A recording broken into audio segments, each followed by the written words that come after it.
Hello दोस्तों, welcome to my YouTube channel. आज हम बात करने वाले हैं कि गांव के स्टूडेंट्स के लिए बेस्ट टाइम टेबल क्या है। इस टॉपिक पर हम बात करने वाले हैं कि गांव के स्टूडेंट्स के लिए बेस्ट टाइम टेबल क्या है। गांव के स्टूडेंट्स टाइम टेबल कैसे बनाए टाइम टेबल कि वो 95% अचीव कर सके। क्योंकि देखिए, गांव के जो विद्यार्थी होते हैं वो बहुत ही मेहनती होते हैं, लेकिन उनको सही गाइडलाइंस की आवश्यकता होती है।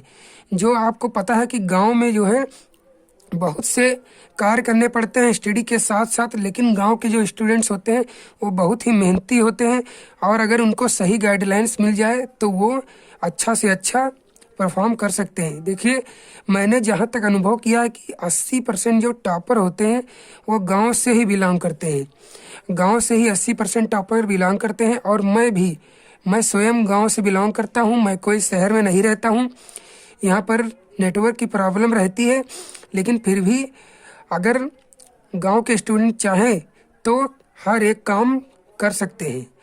देखिए, गांव के बच्चों को जो है स्टडी के साथ साथ घर के कार्य करने पड़ते हैं। जैसे कि वहाँ पर जैसे खेती करना होता है, आपको स्टडी करना है, उसके बाद घर पर आते हैं तो खेती करते हैं और जानवरों की देखभाल करते हैं। जैसे भैंस गाय को पालना है तो उसकी देखभाल करना ही बच्चे ही करते हैं। जैसे माता पिता नहीं कर रहे हैं तो बच्चे ही करते हैं। लेकिन आज के इस वीडियो में बताने वाला हूँ कि गांव के स्टूडेंट्स के लिए टाइम टेबल कैसे बनाए, क्या है बेस्ट टाइम टेबल। आखिर गांव के स्टूडेंट्स कैसे 95% अचीव कर सकते हैं। ऐसा टाइम टेबल बहुत ही इफेक्टिव आपको बताने वाला हूं। तो चैनल पर नए तो सब्सक्राइब कर लीजिए और बेल आइकन को प्रेस कर दीजिए। चलिए वीडियो को स्टार्ट करते हैं। देखिए, जो गांव के स्टूडेंट्स होते हैं वो लगभग 4 बजे या 5 बजे उठ जाते हैं। उनको सुबह जल्दी उठने की आदत होती है और शाम को 9-10 बजे तक सो जाते हैं। तो देखिए, उनको घर का कार्य करते हैं। जब सुबह उठते हैं घर का कार्य करते हैं, फिर उसके बाद क्या करते हैं, स्कूल चले जाते हैं। स्कूल जाते हैं, उसके बाद वापस आते हैं 2-2:30 बजे। मान लीजिए वापस आए, उसके पश्चात क्या किया, 2 से 5 बजे तक टहला, और कोई भी जैसे घर का कार्य, खेती बाड़ी है, जानवरों को पालना है, वो सब कर लिया। अब आपके पास टाइम बचा 5 से 10 के बीच, आपको मौका है स्टडी करने का। ये 5 घंटे आपके पास बचते हैं स्टडी करने के लिए। तो इसी के बीच आपको जो है केवल स्टडी करना है। 5 से 10 आवर आपको ओनली स्टडी, फिर नो वर्क। उस टाइम आपको कोई भी वर्क नहीं करना है, ना घूमना है, ना टहलना है, सिर्फ ओनली पढ़ाई पर ही फोकस करना है। और आपको क्या करना है, फॉलो एनसीईआरटी बुक्स। गांव के स्टूडेंट्स के लिए बता रहा हूँ कि जो है अगर एनसीईआरटी बुक्स फॉलो करते हैं तो बहुत जल्दी आप ही 90% क्रॉस कर जाएंगे। जिसने 90% क्रॉस किया है उसने एनसीईआरटी बुक्स को फॉलो किया है, और एनसीईआरटी एग्जाम्पल सबसे ज़्यादा बोर्ड एग्जाम में आपके आते हैं। तो अब हम बात करते हैं कि उनके लिए बेस्ट टाइम टेबल क्या है। उनके लिए बेस्ट टाइम टेबल मैं लेकर आया हूँ, बना कर लाया हूँ, बिल्कुल अच्छे से अच्छा। देखिए, ये टाइम टेबल उनके लिए लेकर आया हूँ। कैसे इसको शेड्यूल करना है, देखिए जैसे डे में मैंने बांट दिया है day 1, day 2, day 3, day 4, day 5, day 6 और डे 7। तो फर्स्ट डे आपको क्या करना है, जिसे 5 से 6 आपके पास है, तो 1 घंटा आपको हिंदी पढ़ना है। यहाँ पर हिंदी 1 घंटा पढ़े। फिर उसके बाद 6 से 7 क्या किया, 6 से 7 इंग्लिश आपको पढ़ना है, और फिर 7 से 8 मैथ पढ़ना है, और साइंस पढ़ना है 8 से 9 बजे तक, और 9 से 10 सोशल साइंस पढ़ना है। ये 5 सब्जेक्ट आपके पास होते हैं, हिंदी, इंग्लिश, मैथ, साइंस और सोशल साइंस। तो इतने ही सब्जेक्ट आपके पास हैं, और 1-1 घंटा हर सब्जेक्ट को टाइम देना है। मान लीजिए कोई अगर आपका वीक सब्जेक्ट है तो उसको थोड़ा सा एक्स्ट्रा टाइम दे सकते हैं आप।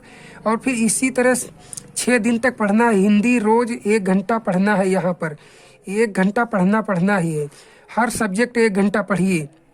जब 1 घंटा पढ़ लिया हर सब्जेक्ट, यहाँ पर जब 1-1 घंटा हर सब्जेक्ट हो गया, मान लीजिए उसके बाद आता है संडे वाले दिन, 7वां दिन जो आता है संडे जब आया तो उसमें आपको क्या करना है, रिवीजन के लिए रखना है 1 दिन। रिवीजन रिवीजन रिवीजन रिवीजन, हर एक सब्जेक्ट का आपको यहाँ पर रिवीजन करना है। जब तक आप रिवीजन नहीं करेंगे तब तक आप फिर भूल जाएंगे, जो रोज पढ़ते हैं वो भूल जाएंगे। इसलिए हर संडे को आपको क्या करना है, रिवीजन रखना है। तो ये इस तरीके से आपको टाइम टेबल बनाना है। अगर ये टाइम टेबल अगर आप फॉलो नहीं कर सकते तो आप अपने टाइम के हिसाब से टाइम टेबल बना सकते हैं। ज़रूरी नहीं कि यही टाइम टेबल आप फॉलो कीजिए। ये टाइम टेबल किसी के लिए जैसे फॉलो नहीं हो रहा है तो अपने हिसाब से टाइम टेबल बना सकते हैं, क्योंकि जो है उनका टाइम अलग है पढ़ने का, और ये मैं अपने लेवल के हिसाब से बता रहा हूँ। देखिए, आपको क्या करना है, कमज़ोर छात्रों को इस बार मौका मिला है। इस बार कमज़ोर छात्रों को मौका मिला है टॉपर बनने का। अगर मौका मिला है तो इसको वेस्ट मत जाने दो, इसको यूज कर लो। क्योंकि देखिए, जो टॉपर होता है वो भी एक स्टूडेंट्स ही होता है, और एवरेज जो होता है वो भी स्टूडेंट्स है। इसके पास भी एक टीचर है और इसके पास भी एक टीचर है। इसके पास एनसीईआरटी बुक्स है, ये एनसीईआरटी बुक्स को फॉलो करता है, और ये भी एनसीईआरटी बुक्स को फॉलो कर रहा है, और ये भी 5 से 6 घंटे पढ़ रहा है, और ये भी 5 से 6 घंटे पढ़ रहा है।